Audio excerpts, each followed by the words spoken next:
The old saying of up in the sky, it's a bird, it's a plane. No, actually it's a UAV.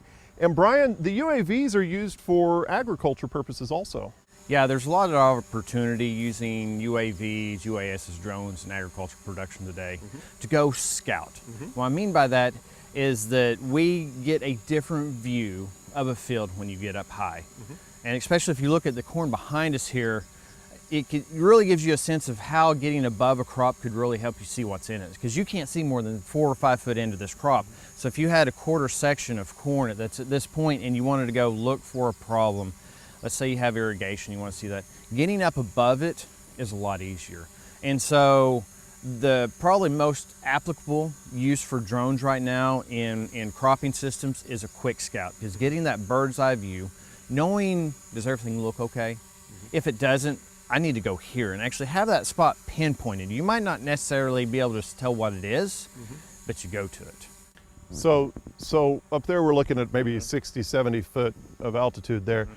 What can a producer do a quick scout with at 60 or 70 feet? That right there is not necessarily a scouting altitude. If you're looking at a full field, you're going to get up to about 400 feet. You're going to get near 400 feet, which is the maximum altitude allowed by FAA. So you get to that and you could see, with the pan up, you can see majority of a quarter section, but you still fly out into it. Most of these drones will have a range from a quarter mile to a mile, depending on what you have. So you could easily get over a quarter section and look at it under one battery life, and some of the newer drones with longer battery life and more distance capability could see a full mile section worth of ground from up above. When you're scouting, do you scout for can you see insect pressure? Are we looking for more nutrients? Are we looking for more irrigation usage? So what you're really doing with a drone like this is looking for differences in the plants. That's what I'm saying. You won't know what's causing it. So you could potentially fly down and get really close and zoom in and see, is it insect, is it drought?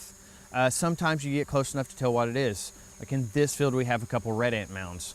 So from the air, you just see there's a dead spot. You can get close enough, you can tell it's an ant mound and the harvester ants have gone in there and killed it. But in other spots, you might not know if it's a nutrient, if it's a pest or disease. You just know that something's going on there. That's why I say with the drone, it doesn't take the boots away from the ground, because you still got to go out there and use agronomic evaluation to find out what the problem is. You were telling me about a producer up in northeast Oklahoma that actually uses it and has created a time lapse from the air. So there are multiple ways that you can bring in data through third-party users. He could do time lapses of his fields, and so he can look at change over time, and he does that often. He uses his to check off his ground.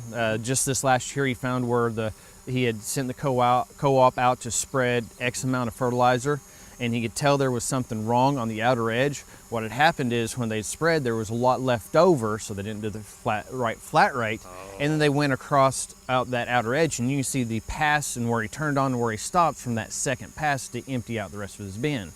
So he was able to identify that situation with his drone. So really, this is changing the perspective, allowing producers to use their farm experience more profitably. More profitably, it allows agronomic scouts to be more efficient, allows farmers who are scouting themselves to be more efficient. For me, it's all about the efficiencies. There can be efficiencies builds if you're one of those producers who go out and look at your fields regularly. This can add efficiency. Okay, thank you very much, Brian. And for more information on UAVs, go to our website, sunup.okstate.edu.